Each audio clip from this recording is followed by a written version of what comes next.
Mais d'abord, cette nouvelle loi olympique donc qui pose question, avez-vous envie de voir les monuments historiques recouverts d'affiches Coca-Cola ou de pubs Alibaba?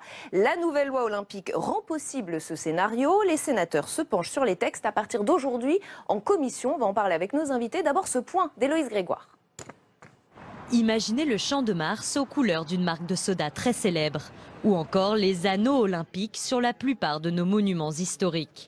Le Sénat se penche aujourd'hui en commission sur le projet de loi olympique Paris 2024. Dans le texte, 2 points ont particulièrement concentré les débats à l'Assemblée nationale. Dans un premier temps, nos monuments historiques pourraient être pavoisés d'emblèmes olympiques dès la promulgation de la loi jusqu'en 2024. Pendant 3 mois, les sponsors du CIO pourront s'afficher dans un périmètre de 500 mètres autour des lieux de compétition. C'est limité sur une période de 3 mois, qui sera évidemment la période la plus dense et la plus cruciale. Je crois qu'avoir des financements privés, ça va être un des enjeux de ces Jeux Olympiques pour être sûr qu'on ne dérape pas dans les dépenses publiques. Des mesures anticorruption sont également sur la table. Les patrons des Jeux Olympiques devront transmettre leur déclaration de patrimoine et d'intérêt à la haute autorité de la transparence publique. Le texte sera débattu en séance au Sénat le 6 février prochain, en vue d'une adoption définitive à la fin du premier trimestre. Et avec nous, pour aller plus loin, Danielle Simonet, bonjour. Vous êtes oratrice nationale de la France Insoumise, conseillère de Paris. Jean-Raymond Hugonet, sénateur LR de l'Essonne, membre du groupe d'études pratiques sportives et grands événements sportifs. Pierre Rondeau, économiste du sport. Et Antoine Panicali, responsable développement du think tank Sport et Citoyenneté. Bonjour. Merci beaucoup à tous les 4 d'avoir accepté notre invitation. Je voudrais vous faire réagir tout de suite à cette phrase de Aude Amadou, députée La République En Marche, rapporteure du projet de loi. Voilà ce qu'elle dit. Pas de sponsor, pas de recettes. Préférez-vous consacrer 2 milliards d'argent public au lieu de 3 mois de recettes publicitaires? Danielle Simonet, que répondez-vous à cet argument? En fait, dans la réalité, c'est qu'on va avoir une très grande fête des sponsors au lieu d'une fête du sport. Voilà. C'est-à-dire que l'organisation des Jeux Olympiques sous leur forme actuelle, c'est une manifestation pharaonique pour laquelle finalement la France n'a fait aucune pression pour exiger que la loi française s'impose au CIO, à l'organisation de ces jeux. On a au contraire un rapport inverse. La loi olympique va permettre d'imposer le non-respect de la loi française. Et au final, vous verrez que ce sont les contribuables qui payeront la facture, et la facture sera salée. Et je peux vous dire que d'ores et déjà, il y a un certain nombre d'équipements qui répondent à l'intérêt général, qui sont mis de côté parce que la priorité doit être les équipements exigés pour les Jeux Olympiques. Et en plus, tous les budgets des Jeux Olympiques ont toujours été à chaque fois explosés, dépassés. Et ce sera hélas le cas cette fois-ci encore. C'est pas pour rien qu'ils ne demandent pas l'avis des citoyens et des citoyennes. Jean-Raymond Hugonet, on ne peut pas se passer des sponsors. C'est forcément le contribuable qui paye si ce ne sont pas les sponsors qui payent ces Jeux Olympiques pharaoniques, comme l'a dit Danielle Simonet. Alors, je ne partage pas, bien évidemment, tout en le respectant, l'avis de Madame Simonet. Pour la bonne et simple raison, c'est qu'il faut comprendre enfin une chose quand même aussi, ce qui n'enlève rien au sport et à la grandeur du sport, c'est que le sport est devenu un vaste spectacle. Voilà. Or, comment peut-on répondre aux enjeux du sport spectacle planétaire que sont les Jeux Olympiques, entre autres, sans avoir recours, justement, pour ne pas solliciter les fonds publics, des sponsors et le privé. Tony Estanguet est venu en audition de la Commission Culture expliquer les choses de façon très intelligente et très posée, pour justement, puisque le monde sera sur nous pendant ce moment-là, montrer qu'il est possible d'organiser un tel événement sans que ça soit une gabegie d'argent public. Tout de même, l'Association de défense du patrimoine sites et monuments dénonce, je cite, un matraquage publicitaire. Elle a dressé une liste des lieux potentiellement concernés du Champ de Mars au Grand Palais. La députée LR Brigitte Kuster dit craindre de son côté un effet de saturation qui va dénaturer l'image de la capitale. C'est vrai que la question qu'on se pose, elle est peut-être un peu brutale, mais est-ce qu'on ne vend pas l'âme de nos villes à ces sponsors, Pierre Rondeau? Je pense qu'ici, il faut vraiment être pragmatique. C'est vrai, d'un côté, on nous dit que pour financer ces JO, sans qu'on passe par l'argent public, sans qu'on passe par les deniers publics, on doit prendre des sponsors et récolter des sponsors. De l'autre, on nous dit qu'il faut éviter cette gabegie, donc trouver des ressources financières autres que directement les fonds publics. Moi, ce que je veux simplement rappeler, c'est que malgré tout, le CIO a bon dos de nous faire croire que les sponsors vont permettre de financer ces JO, puisqu'il y a d'autres sources de financement que les sponsors. Je ne suis pas contre les JO, mais... Quoi d'autre? Par exemple, le budget en lui-même du CIO. Le CIO qui réalise plusieurs milliards de bénéfices à chaque Olympiade. Le CIO et qui va financer les Jeux à hauteur de 1,4 milliard d'euros. À hauteur de 1,3 milliard d'euros, effectivement. Ça, il apporte une partie des financements, mais je pense qu'il pourrait même en apporter encore plus. D'autant plus dans la mesure où le CIO, depuis de nombreuses années, demande à ce que chaque ville candidate l'exonère d'impôts.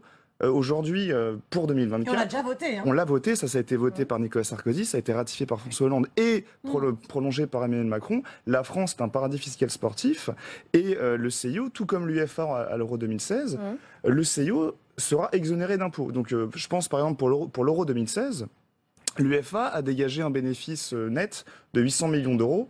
Le CIO risque lui aussi de dégager un bénéfice net de plus d'1 milliard, je pense, puisque les Jeux Olympiques sont une compétition bien plus importante que l'Euro. Donc s'il dégage plus d'1 milliard de bénéfices, pas de retombées économiques, vraiment de bénéfices, on aurait pu espérer que le CIO participe un peu plus à cette organisation et sans qu'on passe par justement ces sponsors qui risquent peut-être de dénaturer la ville de Paris. Antoine Panicali, je le disais un petit peu de manière provocatrice en introduction, mais est-ce que c'est vrai, il va falloir s'attendre à des affiches géantes Coca-Cola sur l'Arc de Triomphe? Enfin, j'exagère à peine, mais est-ce que c'est ça qui va se passer? Sur le papier, oui, c'est possible. Après, moi, je partage à moitié ce que vous dites, parce que, encore une fois, on ne peut pas réclamer, et c'est ce sur quoi on va être le plus jugé à la fois, c'est l'équilibre économique de ces Jeux Olympiques et Paralympiques, je tiens à le préciser. Donnons quelques chiffres. Le futur COJO, c'est 3,8 milliards d'euros. On l'a dit, le CIO va abonder à hauteur de 1,3-1,4 milliards d'euros. Oui. Le COJO attend des retombées autour de plus de 1 milliard d'euros de partenaires privés. Donc on est sur des sommes colossales. Si on veut les trouver, à un moment, il faut forcément un peu de contrepartie. Là où je vous rejoins, c'est qu'il faut toujours un peu de juste milieu. Il faut être en capacité de proposer un peu de visibilité et de support aux marques. Certes, on a des lieux qui vont être des lieux de monuments historiques, et c'est en cela que la loi a été votée pour permettre l'affichage de ces marques. Charge au COJO de faire en sorte, en bonne intelligence avec les marques, que l'affichage soit, on va dire, le plus intégré possible, le moins tape à l'œil possible. Mais arrêtons de penser que les marques ne cherchent que de la visibilité. C'est pas vrai, c'est plus vrai. Aujourd'hui, les marques cherchent à raconter des histoires autour des Jeux Olympiques. Donc moi, j'ai tendance à penser que cette loi olympique n'est qu'une première étape, et que la deuxième étape, qui sera la plus importante, ce sera de réfléchir avec ces marques à l'activation davantage sur des thèmes sociaux et citoyens que les marques peuvent mettre en place. C'est ce qui explique le fait que cette loi ait été adoptée très largement à l'Assemblée nationale, pas d'ailleurs votée par les députés de la France Insoumise.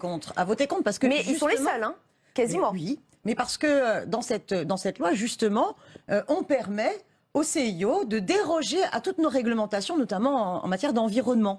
Et ce qu'il faut savoir, c'est que pour répondre ou plutôt préciser ce qui a pu être dit précédemment, et que je partage tout à fait, c'est que non seulement le CIO empêche les bénéfices, mais c'est écrit, il y a une clause qui impose à la ville et au pays d'hôte, si jamais il y a des dépassements de dépenses, s'il y a du déficit, c'est à eux de prendre en charge. Donc on est dans un montage où c'est la socialisation des profits, en fait. Et puis, par contre, la privatisation des profits, le CIO pourra s'en mettre plein la poche, et la socialisation des pertes. Donc, c'est le contribuable, pour les dépassements, notamment en ce qui concerne les dépenses de sécurité, qui sont toujours sous-estimées, qui devra payer, et pour la publicité. Mais si vous pensez sincèrement ce que vous venez de dire, votez contre la loi imposée à votre... Il faut convaincre les parlementaires, enfin les sénateurs, maintenant la balle est dans leur camp, de voter contre la loi olympique. Parce que la loi olympique, elle permet la fête des sponsors. Elle permet de déroger à toutes les réglementations. Vous avez vu le matraquage qu'il y a de publicité d'ores et déjà sur Paris. Enfin, je veux dire, on a des bâches immenses qui ne respectent absolument pas le règlement local de publicité parisien. Je veux dire, c'est déjà une catastrophe, mais alors là, ça va être... Justement, Jean-Raymond Hugonet, quel est l'état d'esprit des sénateurs? On a entendu votre point de vue, mais si vous connaissez un peu le point de vue de vos collègues au Sénat, c'est la même majorité qui s'apprête à voter cette loi comme à l'Assemblée? Écoutez, je sors de commission justement cet après-midi où nous avons parlé des amendements à venir. Mais les sénateurs s'attachent au vrai problème. Celui dont on parle ici, je ne dis pas que ce soit un problème, mais sincèrement, celui de l'affichage et de la publicité, n'allons pas non plus commencer à faire peur à tout le monde. La publicité sera gérée comme dans toutes les capitales du monde quand il y a un gros événement. Donc avec des règles, de façon esthétique. Voilà. C'est vraiment pas le problème. Le vrai sujet, c'est celui, et celui-ci en est un, c'est la retransmission publique, puisque vous savez que les droits ont été vendus et que la retransmission publique, alors il y a un règlement qui oblige à 200 heures de passage sur la chaîne publique, mais c'est notoirement insuffisant. Et là-dessus, les sénateurs vont se battre. Alors justement, on va y aussi venir. un autre élément sur ces diffusions, c'est diffusion à la télévision, mais diffusion dans l'espace public. Il y a aussi une redevance à payer. C'est ce dont je parlais. Absolument. Oui, bien sûr. Alors justement, Marie-Georges Buffet, je voulais en parler après, mais on va en parler maintenant, a appelé la ministre des Sports, Laura Flessel, à mener une bagarre pour que les collectivités territoriales puissent diffuser les Jeux par des écrans géants sans payer de frais. Réponse de la ministre, je la cite, « Le groupe américain Discovery est le seul détenteur des droits, nous devons travailler en ce sens ». On a le sentiment que finalement on n'a pas notre mot à dire et que est-ce qu'on perd une part de notre souveraineté, oui ou non? Précisément là, toute votre souveraineté, que ce soit sur ces diffusions, excusez-moi, mais que ce soit aussi sur la façon dont les équipements vont être installés sur le territoire. Les obligations de concertation, eh bien, sont totalement accélérées, balayées au profit de la loi olympique qui impose l'exception. Je dirais, alors, Pierre Rondeau et ensuite Jean-Raymond Hugonet. Le principe des grandes compétitions sportives ou non sportives internationales, c'est vraiment une appropriation de l'espace public à des fins lucratives, à des fins privées. Effectivement, là, le CIO va finalement s'accaparer l'espace public français en 2024 pour l'organisation des JO, sans que l'État ne puisse avoir son mot à dire. Là, effectivement, on parle des sponsors qui pourront s'accaparer justement les monuments historiques pendant la période olympique. Mais voilà, je pense aussi à l'exonération fiscale et les zones franches créées pendant la compétition olympique.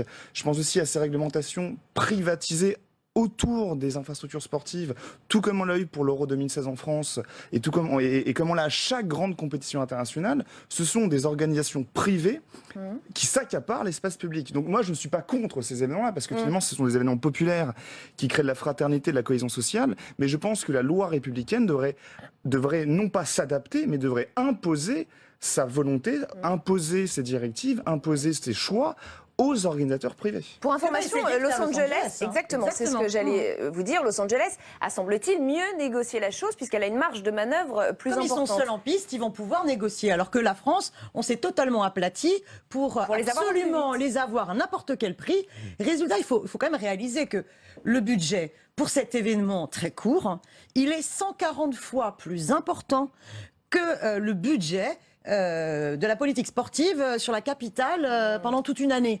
On est en plus dans une situation où, par exemple, concernant le Comité national pour le développement du sport, eh bien, le budget qui était alloué en 2017 et celui en 2018, eh bien, celui en 2018, il baisse énormément parce que les priorités sont données aux Jeux Olympiques. Attendez, donc on est dans une situation où le sport pour tous, le sport qui émancipe, est de fait sacrifié pour cette fête des sponsors. Alors, vous avez parfaitement constitué le plateau parce que je suis d'avis radicalement inverse. Ça, vous voyez ce que je veux dire? C'est l'espèce de crocodile empaillé qu'on nous sert depuis des lustres entre le sport de haut niveau et le sport de masse. C'est stupide. Excusez-moi de vous le dire, c'est stupide. Pourquoi?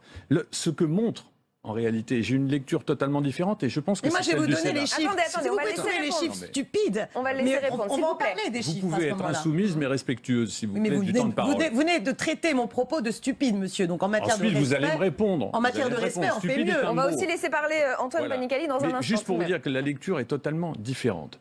Rendez-vous compte, nous avons 6 ans pour construire une piscine, un stade moyen et des logements, ce qui est ridicule en fonction de ce que nous avons déjà. Et c'est la raison pour laquelle Paris avait un très beau programme, c'est que nous avions déjà des équipements. Eh bien, dans la loi française, qui nous empêche tous les jours de construire des choses où il faut, pour apposer une affiche, 25 autorisations, pour construire un bâtiment sportif, 340 autorisations, il va falloir 6 ans. Et donc la loi prévoit une dérogation, on le comprend, parce que nous sommes dans un pays écrasé de normes et que le temps presse. Mais 6 ans pour construire ce qu'on a à construire, sincèrement, c'est quasiment du mécano, sauf que dans notre pays, nous sommes corsetés de toutes parts. Et qu'on le veuille ou non, les événements sportifs, qui sont des événements pour l'élite, draine un nombre de sportifs jeunes et c'est un sujet c'est un projet de société, de sport santé. Au moment où on parle de sport santé, je vous garantis que les Jeux Olympiques apportent. On a un enfant sur 2 dans le 93,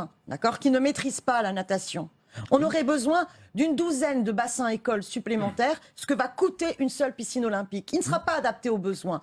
Où est l'augmentation des moyens alloués au sport pour tous, puisqu'on ne cesse de nous dire dans l'argument des Jeux Olympiques que les Jeux Olympiques vont au contraire promouvoir la pratique du sport pour tous. Or, on voit que les budgets, au contraire, baissent pour le sport pour tous, au profit justement. Alors Laura seulement des Flessel hier soir a équipements, promis que ce serait l'étape suivante dès l'année prochaine. Antoine Panicali, c'est s'il déjà vous plaît. l'inverse qui est fait dans le budget de cette année, c'est dommage. Hein. Ce qui est compliqué dans ce que vous dites, c'est que c'est un peu contradictoire. D'un côté, vous êtes là pour promouvoir la pratique du sport pour tous et dire qu'il faut construire des piscines pour le savoir nager, etc. Je vous rejoins là-dessus. Mais d'un autre côté, on est dans une réalité économique qui fait qu'on a pris des engagements au moment de la candidature auprès du CIO, pour que le CIO retienne notre candidature.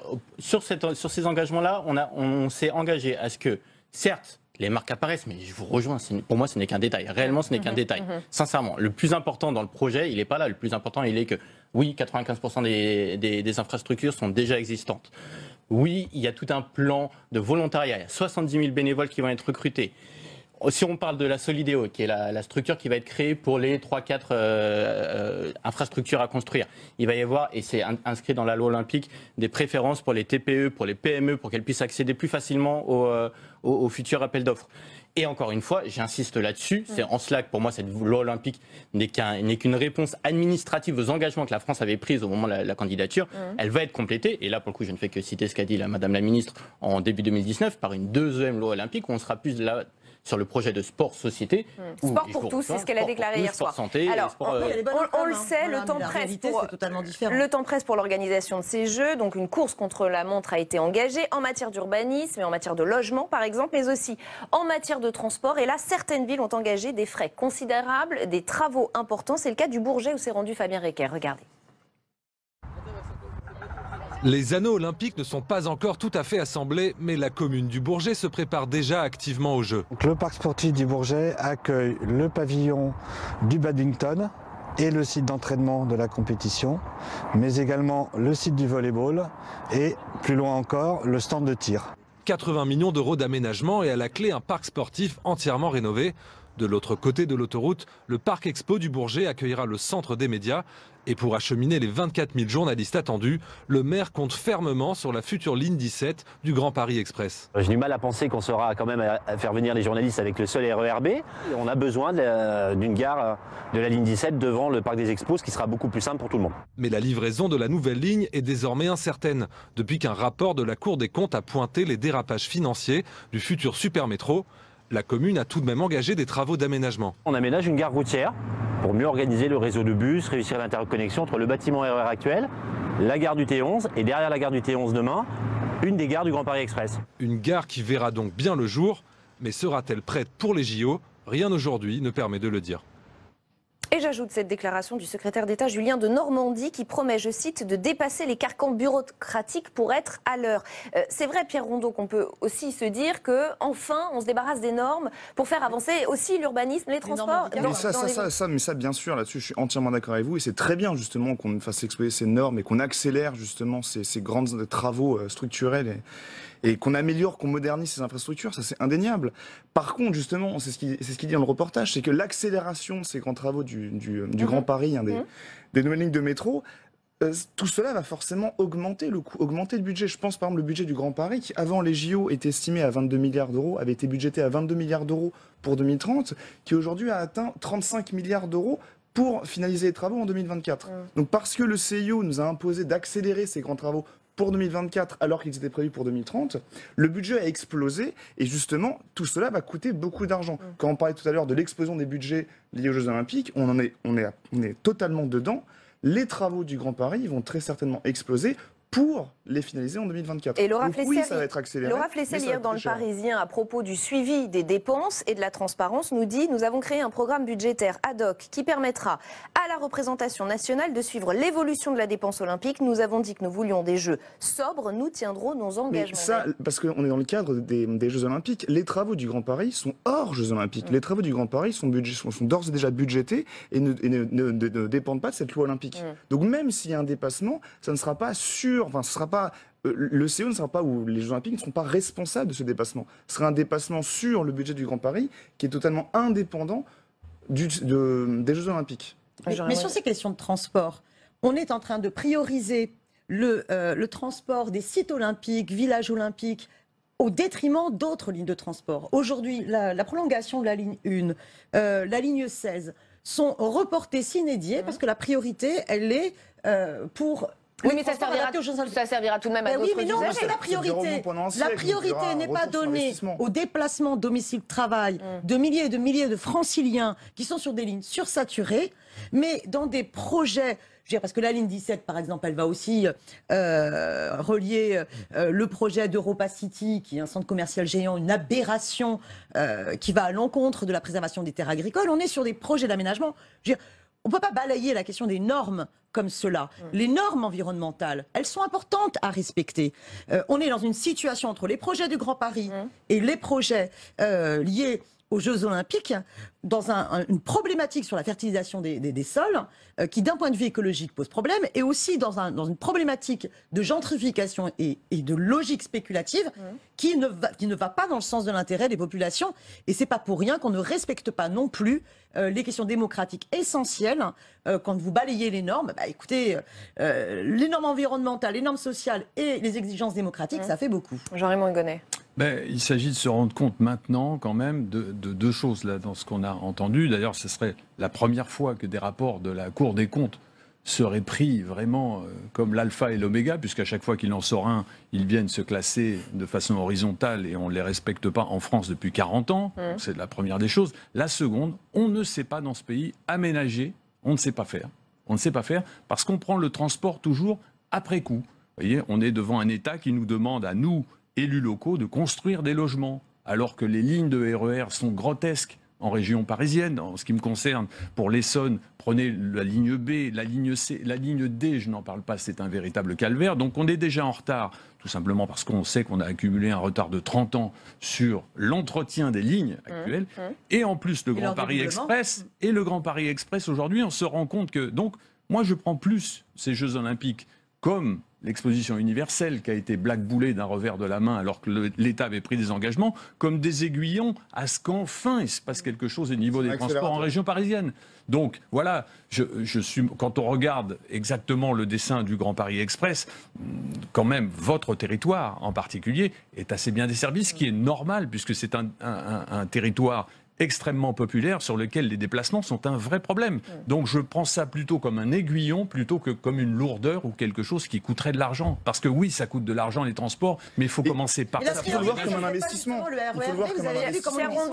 Il faut le voir comme un investissement. Alors vous le voyez bien, dysfonctionnement. Ça va coûter cher, ça va coûter cher. C'est indéniable, ça va coûter cher. Il ne faut pas se voiler la face. Les Jeux Olympiques vont provoquer une dette. C'est indéniable, ça va coûter de l'argent. Mais je vous rejoins totalement. L'argent qui sera dépensé, c'est aussi vu comme un investissement qui va durer pendant 5 ans, voire un siècle. Alors, je voudrais qu'on aille encore plus loin.